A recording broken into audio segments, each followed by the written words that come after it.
To set the tone for this book, I would tell the story of the son of Adi Guru, who came to Earth to establish a process where beings learn how to deal with me/shell, ego out of their understanding/maturity, not out of fear. For eons, wars were fought between children of God for power or possessions. Many times, the reasons for these wars were discussed and argued by the best minds in the universe, but they could not be stopped. A few years of peace were always followed by long years of wars. When the last great battle between gods was fought, which resulted in significant loss of life and endless suffering for multitudes, the youngest son of Adi Guru of the yogis pondered this problem at length. He held discussions with the great gurus and yogis and realized that all of the issues were caused by the emergence of the me in the being. When a being starts experiencing nature, attraction, and repulsion arise for certain experiences, combined with memory and subtle tools of will, reasoning, imagination, etc., these impulses gradually concretize into a psychological force called the me. Over the years, with every experience, the me strengthens, and soon, it becomes the master of the being. This me starts acting as an intermediary between nature, life, and the being. It relentlessly analyzes the experience, gives a running commentary on the situation, and continuously creates new desires and fears. As a consequence of all this psychological strain, the being always lives in a state of stress and anxiety, due to which its actions in the world result in disharmony and suffering.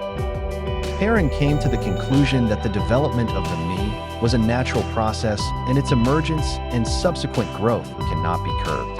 But if the being acquires the power to integrate the me, and if the being is freed from the continuous chatter, analyses, comparison, desires, and fears generated by me, then that being would take action in the world rooted in the peace of its innate nature, and then the wars might disappear.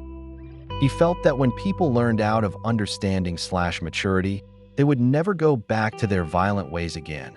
But if they learn out of fear/punishment, the seeds of violence are not destroyed.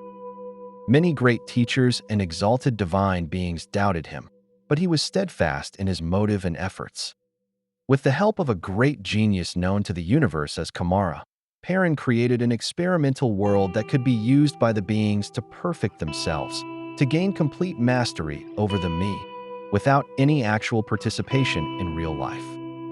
For their experiments, they created a race of beings called Manavs, humans, who were kept in a secluded place until they perfected themselves in the experimental world called Earth. Once attaining perfect peace and poise and complete integration of the me, these Manavs would be allowed to return to the real world and live a real life. It is another matter that some of them chose to return to the Earth to help other fellow Manavs attain emancipation or mukti from this experimental world. Perrin incarnated in this experimental world to set an example to the people of Earth on how to achieve mukti. In his first birth on the Earth, he was given the name of KillJooi by the children of the village where he first appeared due to his refusal to participate in mocking of any living or so-called non-living things. Those children concluded that Perrin was endowed with a quality that kills the joy of any conversation. In their opinion, he did not just kill the joy, he destroyed a person's joy, and hence they named him KillJooi. Once, Sarla and I were talking to KillJooi, and we mentioned to him that we were noting down all the conversations and stories in a notebook. He was bemused and asked us to burn it after reading it a few times. I told him I wanted to name the notebook The Path of Mr KillJooi. KillJooi did not like it. He said he was trying to destroy all the paths, so we understand that the desire to follow and establish the path was destroying the natural peace. How can there be a path to yourself? Was his refrain. Sarla joked, we can name it the no path of Mr KillJooi. He did not like it either. He asked us point blank, path to what? Path to the self. Do you understand the self you are talking about is just a concept in your mind? There is no way to know what is left behind once. Sarla smiled. Let's call it the no path to the no self. KillJooi ended the conversation with a final statement. All the talk of path or no path, self or no self is just baloney, mere concepts. We discussed calling our notebook the Song of Mr KillJooi, as much of it is centered around his song. But finally, Sarlal won the argument, and we named it the No Path of Mr KillJooi. In KillJooi's words, "We are our own light. We should not try to see using borrowed light of some belief systems or some attachment to a living or dead guru or divine being. Words of scriptures or a great personage are pointers. We should not tie them to a post and pray to it for solutions to our problems. We should light our own lamps to find our way. We live in contradictions all the time without investigating their source. True investigation into the source of issues leads us to me as the main problem. Rather than investigating the birth and subsequent growth of me, we waste our time in millions of useless discussions and infightings."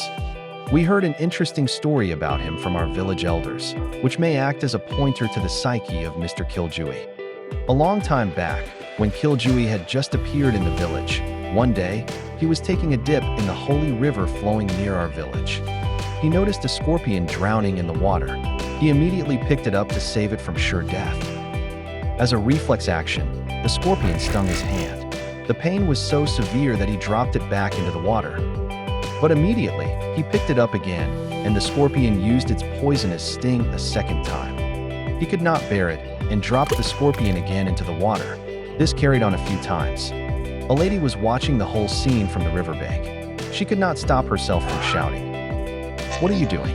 The scorpion is repeatedly stinging, but you keep trying to rescue it from drowning." KillJooi smiled and said, "The scorpion is following its nature, and I am following mine." Saying this, he picked the scorpion one more time, but this time, the scorpion did not sting. It waited patiently till KillJooi left it on the grass on the riverbank. Then something exceptional happened. The scorpion turned towards its benefactor and stood still for a few minutes. KillJooi also stood still for a few minutes, and then they both went their ways. Some say the behavior of that scorpion was better than that of most human beings, which the KillJooi is so fond of teaching and forgiving. The stories of Saint KillJooi and his discussions are just pointers to our contradictions. These, when brought to light, go through a healing process, and the intermediary layer of the me sitting between the being and the reality/life/nature is thrown out.